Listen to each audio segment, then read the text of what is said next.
It's 1973 in Deauville, France's playground for the wealthy and powerful. Multiple roulette wheels spin simultaneously beneath the casino's vast chandeliers.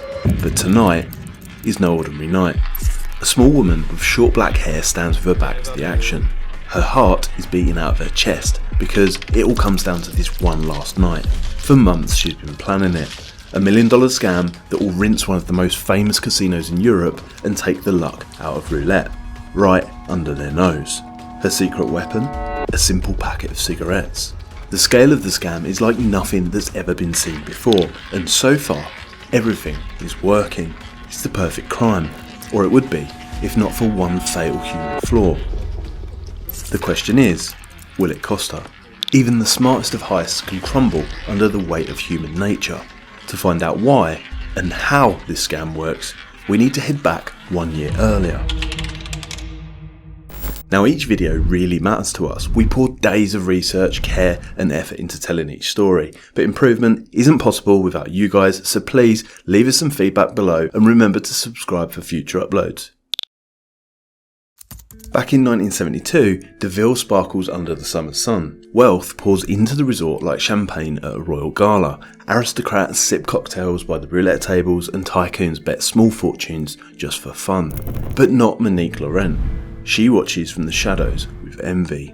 Born into poverty just 30 minutes away, her life couldn't be more different. And while the wealthy lose money for entertainment, Monique barely has enough to place a bet. She's beautiful, yes, like a movie star out of place, but it hasn't opened doors for her. Every opportunity has been shot in her face, until now. Her brother, quiet, clever, and newly hired as a casino croupier, offers her more than just a glimpse inside. He knows the wheel, and he knows how it moves. And Monique, she knows how to take advantage of that. Between the two of them, they won't rely on luck. They'll control it. For many, the heart of any French casino is the roulette wheel, and that's where he's just started a new job, as a croupier. The game was devised in 18th century France and became known for rich people playing for high stakes. The European roulette wheel has 37 pockets numbered 0 to 36. The croupier spins the wheel in one direction and launches the ball around the wheel's outer rim in the other.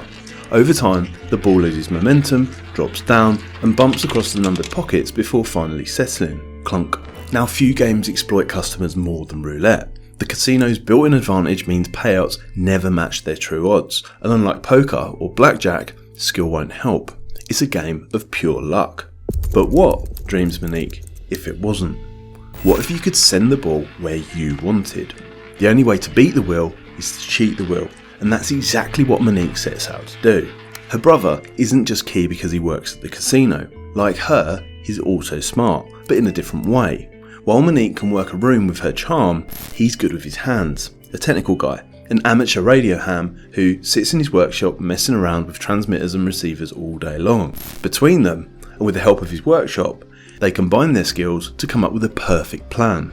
One European roulette wheel, 53 20mm roulette balls, 21 packs of Marlboro Reds, and 3 weeks later, they're ready. It's outrageous, cunning and incredibly simple, but one more team member is needed.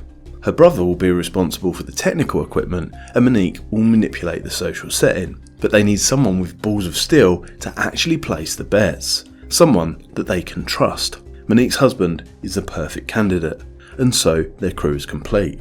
It's going to be $1 million money grab. By May 1973, they're almost ready to go. First though, the team scouts the casino. Monique draws attention immediately, and on her second visit, the casino owner remembers her.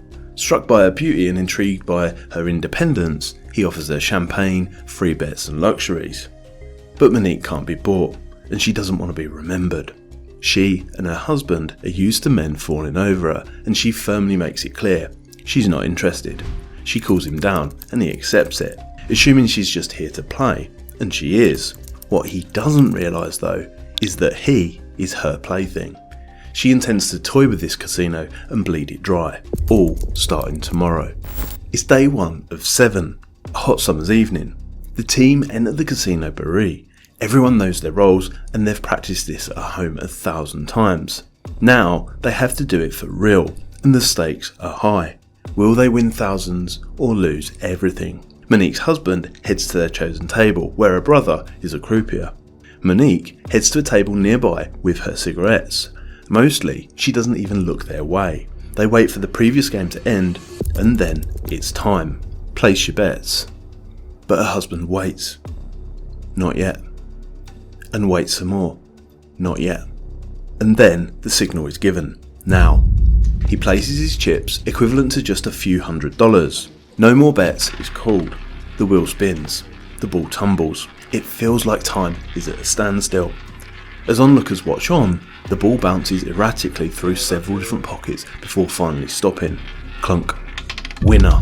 Their system works and they're underway. But there's a problem.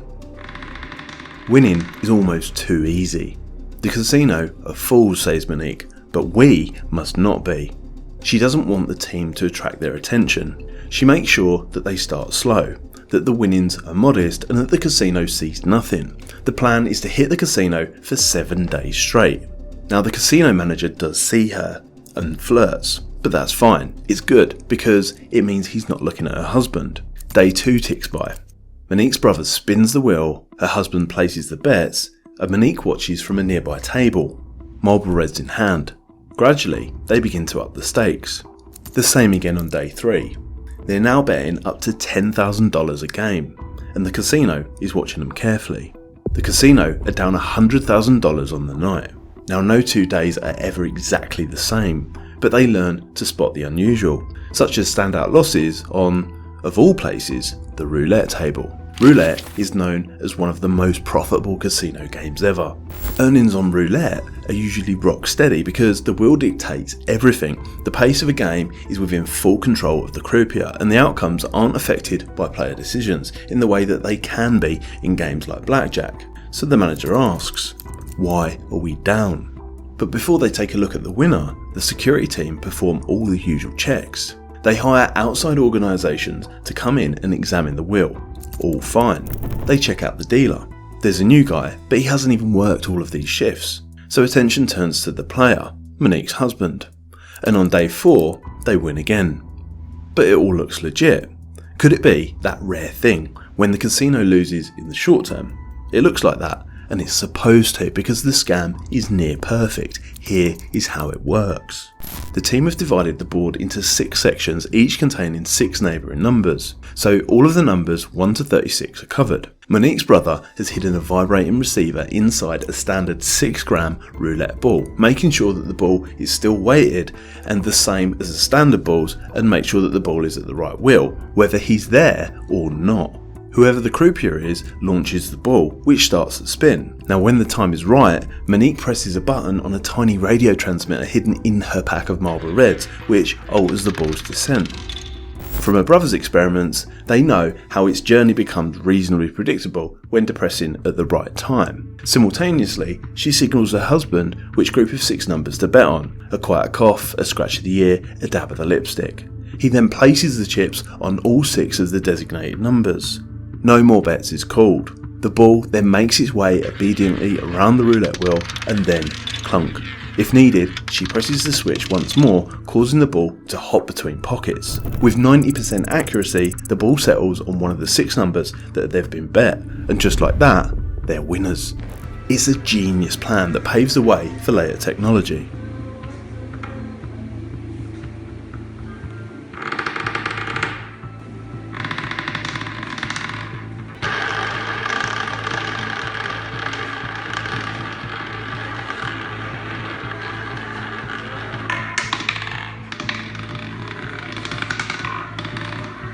Now with 3 days to go, it seems like nothing could go wrong. But by day 5, as the chips stack up, the casino manager lingers by the roulette wheel. Does this guy ever lose? He's up, and by a lot. But suddenly, he does begin to lose.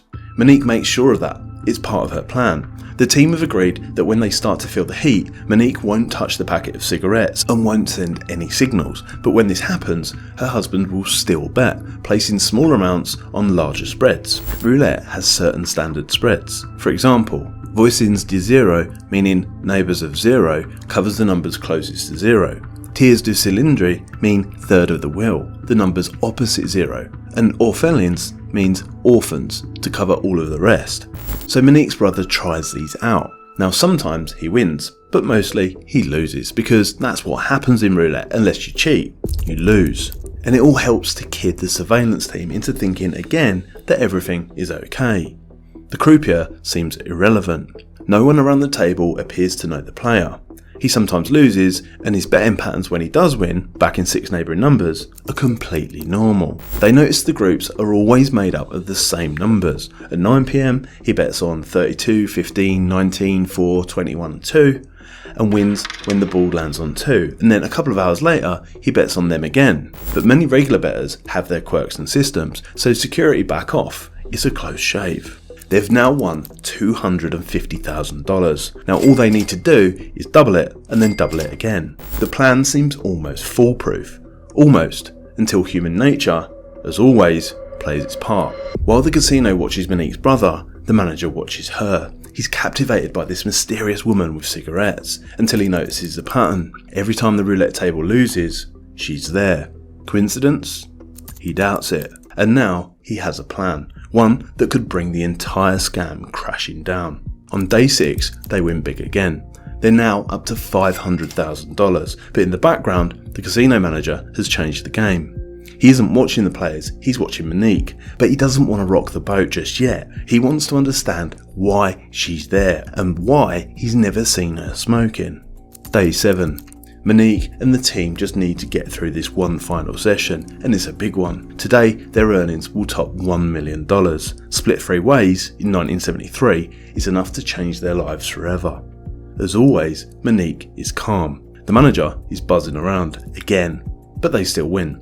And now her husband has won $800,000. $900,000 is the next milestone, and still there is nothing they can do to stop him. But security are shuffling around in the background. She can feel it. And then, as they hit 1 million, she notices the French police are in the building. The casino manager comes right up to her, except this time he asks her a question. "Excusez-moi, madame, may I please have one of your cigarettes?" The cigarettes which he's never seen her smoke. And as she declines, he immediately has the casino security confiscate the pack. It's game over.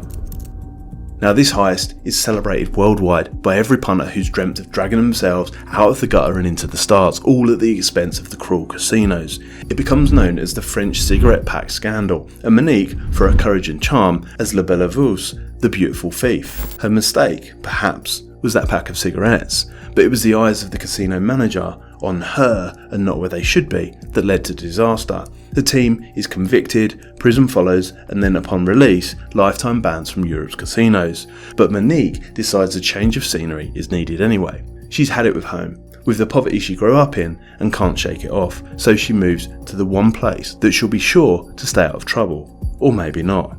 Las Vegas. Casinos, meanwhile, make changes so that this trickery can never be used again by a player to influence the journey of a roulette ball. Never, of course, unless those cynical casinos decide to do it for themselves. And some believe, using magnets or so-called random number generation, they already do.